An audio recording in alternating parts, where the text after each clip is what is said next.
লাল সবুজের পতাকা পথপথ করে উড়ছিল নর্থহ্যাম্পটন বিশ্ববিদ্যালয় ক্যাম্পাসে। দূর প্রবাসে দাঁড়িয়ে বাংলাদেশের স্বাধীনতার ৫৫ বছর উদযাপনে জড়ো হয়েছিলেন নানা বয়সের এবং নানা শ্রেণী পেশার মানুষ। প্রবীণ মুক্তিযোদ্ধা থেকে শুরু করে বাংলা স্কুলের ছোট্ট শিক্ষার্থীরাও উচ্ছ্বাস নিয়ে অংশ নেন এতে। প্রজন্মের এই মিলন মেলায় যেন এক সূত্রে বাঁধা পড়েছিল ইতিহাস, আবেগ, পরিচয় আর বন্ধনে।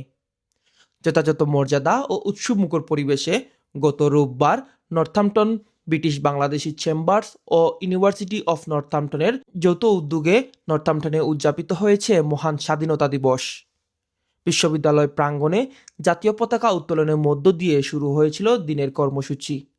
অনুষ্ঠানের শুরুতেই সম্মিলিত কণ্ঠে জাতীয় সঙ্গীত পরিবেশনা করেন ইউসুফ রাজা চৌধুরী, এম এ রৌফ, ফাত্তা চৌধুরী এবং নর্থহ্যাম্পটন বাংলা অ্যাসোসিয়েশনের বাংলা স্কুলের শিক্ষার্থীরা। এরপর মহান মুক্তিযুদ্ধের শহীদদের স্মরণে পালন করা হয় ১ মিনিট নীরবতা। নীরবতায় সেই মুহূর্তে যেন স্মরণ করিয়ে দেয় স্বাধীনতার এই পথ চলা কত ত্যাগ, রক্তের বিনিময়ে অর্জিত। দুপুরের বিশ্ববিদ্যালয় কক্ষে অনুষ্ঠিত হয় আলোচনা সভা। বক্তারা মুক্তিযুদ্ধের ইতিহাস, স্বাধীনতার চেতনা এবং প্রবাসে বেড়ে ওঠা নতুন প্রজন্মের কাছে সেই ইতিহাস তুলে ধরার গুরুত্ব আরোপ করেন। অনুষ্ঠানে মুক্তিযোদ্ধা বাংলাদেশের স্বাধীনতা নিয়ে একটি প্রামাণ্যচিত্র প্রদর্শন করা হয়, যা নতুন প্রজন্মের মধ্যে গভীর আগ্রহ সৃষ্টি করে।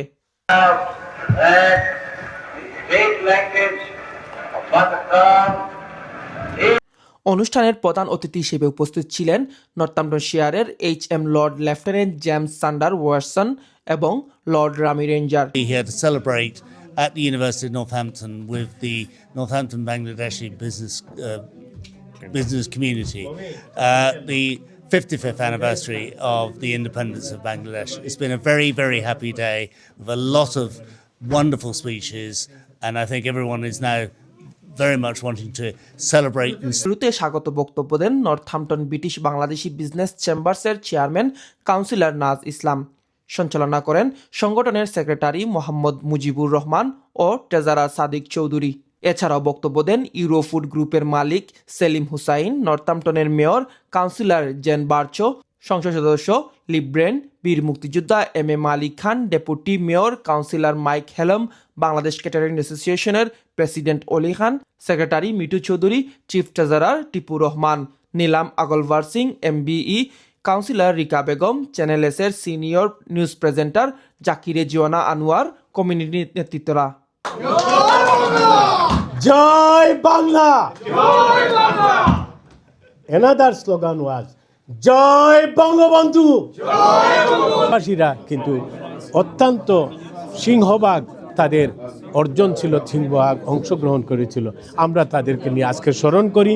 এই গ্রেট ব্রিটেনের মাটিতেই আমরা আবার ৫৫ বছর পরে 1955th অ্যানিভার্সারিতে আজকে নর্থহ্যাম্পটন ইউনিভার্সিটিতে আজকে যে অনাড়ম্বর একটা অনুষ্ঠান। Been a fantastic event so far with M.A. Malik Shab, Khan Shab, who has come all the way from Bangladesh, our brave freedom fighter of 1971. আমরা এভরি ইয়ার আজকে ৫৫ বছরের আমরা এই উদযাপন করলাম। ইনশাআল্লাহ ভবিষ্যতে আমরা আরো বড়ভাবে করব। আজকে যারা এখানে এসেছেন সবাইকে ধন্যবাদ জানাই। The 55th anniversary of the independence of Bangladesh, and my friend Naz Islam, the chairman of British Business Chamber, and it's great to see so many dignitaries who actually joined from across the country. পরে আগত অতিথিদের Northampton British Bangladeshi business চেম্বারের পক্ষ থেকে crest দিয়ে সম্মাননা প্রদান করা হয়। বক্তারা বলেন, বাংলাদেশ স্বাধীনতা শুধু একটি রাষ্ট্রের জন্ম নয়, এটি একটি জাতির আত্মপরিচয়, আত্মমর্যাদা ও সংগ্রামের প্রতীক। তারা নতুন প্রজন্মকে মুক্তিযুদ্ধের ইতিহাস জানাতে এবং সেই চেতনা ধারণ করে পরিবার ও কমিউনিটির সম্মিলিত ভূমিকার প্রতি গুরুত্ব আরোপ করেন। Kamrul Hasan Shaon, the front line, Northampton.